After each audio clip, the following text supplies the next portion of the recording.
राधे राधे प्रिय भक्तजनों, आपका स्वागत है आपके अपने YouTube channel magical world of Achyut पर।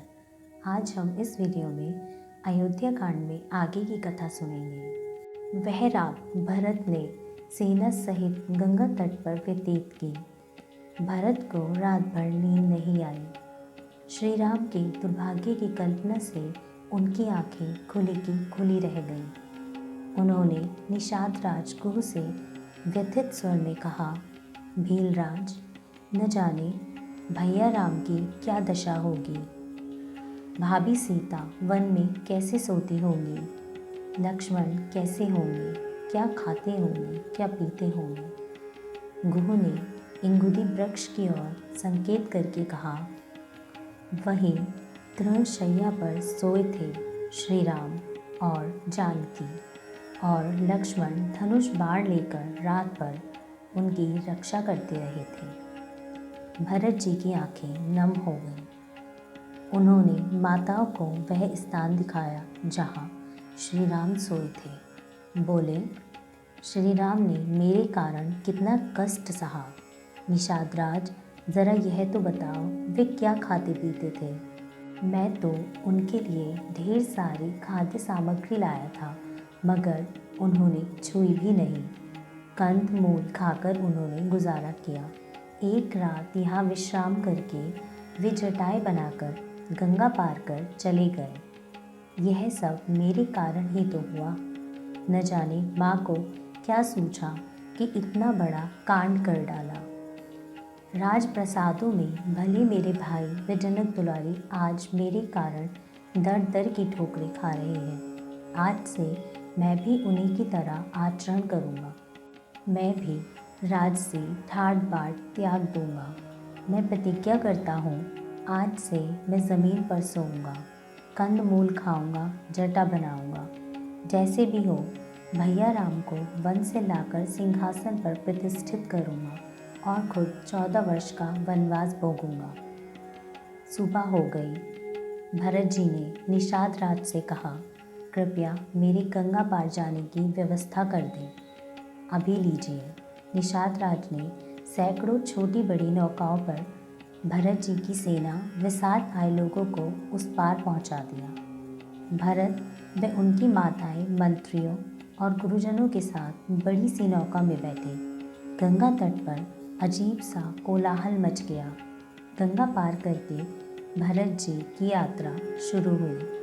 इस बार वे पैदल ही चले, क्योंकि श्री राम भी यहाँ से पैदल ही चित्रकूट तक गए थे। एक दिन वे भारद्वाज मुनि के आश्रम में जा पहुँचे। मुनि ने पूछा, भरत, सब ठीक तो है? अयोध्या का राज्यभार छोड़कर इतनी बड़ी सेना लेकर कैसे आना हुआ? कहीं राम से टकराने तो नहीं जा रहे हो? भरत ने हाथ जोड़कर कहा, नहीं मुनिवर, मैं तो राम भैया के चरणों का अदना सा सेवक हूँ।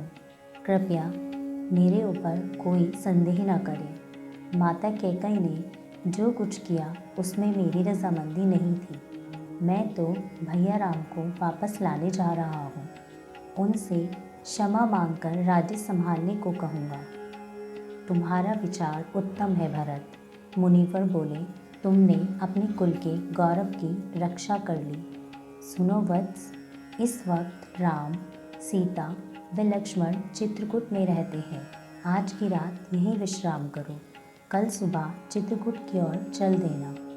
महाराजा दशरथ के दुखद निधन का समाचार महाराजा जनक के पास भी पहुंच चुका था। महाराजा जनक ने तत्काल कुछ दूत अयोध्या भेजे ताकि वास्तविक स्थिति का पता चल सके। दूतों ने लौटकर बताया कि अयोध्या तो सूनी पड़ी है। भरत माताओं, मंत्रियों व ऋषि मुनियों के साथ चित्रकूट की ओर जा चुके हैं, जहाँ राम वनवास भोग रहे हैं। यह सुनते ही महाराजा जनक भी अपने परिवार सहित चित्रकूट की ओर चल पड़े। साथ में मंत्री तथा राज कर्मचारी भी थे। चित्रकूट के पास पहुंचकर भरत और महाराजा जनक ने अपना पड़ाव डाल दिया। श्री राम सीते को चित्रकूट की शोभा दिखा रहे थे। पास ही महाकोलाहल सुनकर वे चौंके।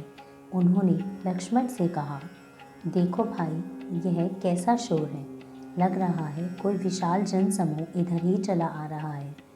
लक्ष्मण ने एक वृक्ष पर चढ़कर देखा तो भरत एक विशाल सेना के साथ इधर ही आ रहे हैं। बोला, भैया, लगता है भरत राज्य पाकर संतुष्ट नहीं हुआ। वह सेना लेकर आपसे युद्ध करना चाहता है ताकि आपको निहत्थे पराजित करके निश्चिंत हो जाए। राम जी मुस्कुराए, बोले, तत्काल कोई निष्कर्ष नहीं निकालना चाहिए लक्ष्मण, उन्हें पास आने दो। भरत जैसे ही राम से मिले तो उनके चरणों पर फूट फूट कर रोने लगे। उसने पिता की मृत्यु का समाचार सुनाया तो श्री राम अत्यंत दुखी हुए। भरत बोले, मुझे ऐसा राजपाट नहीं चाहिए भैया, उस पर आपका ही अधिकार है। अयोध्या चलकर सिंहासन संभालिए। यह मुझसे नहीं होगा भरत। श्री राम बोले, मैंने पिता के आदेश से वन गमन किया है। उनके वचन के विपरीत काम करके मैं उनकी आत्मा को कष्ट नहीं पहुंचाना चाहता। चित्रकूट में उन लोगों ने कई दिनों तक डेरा डाला।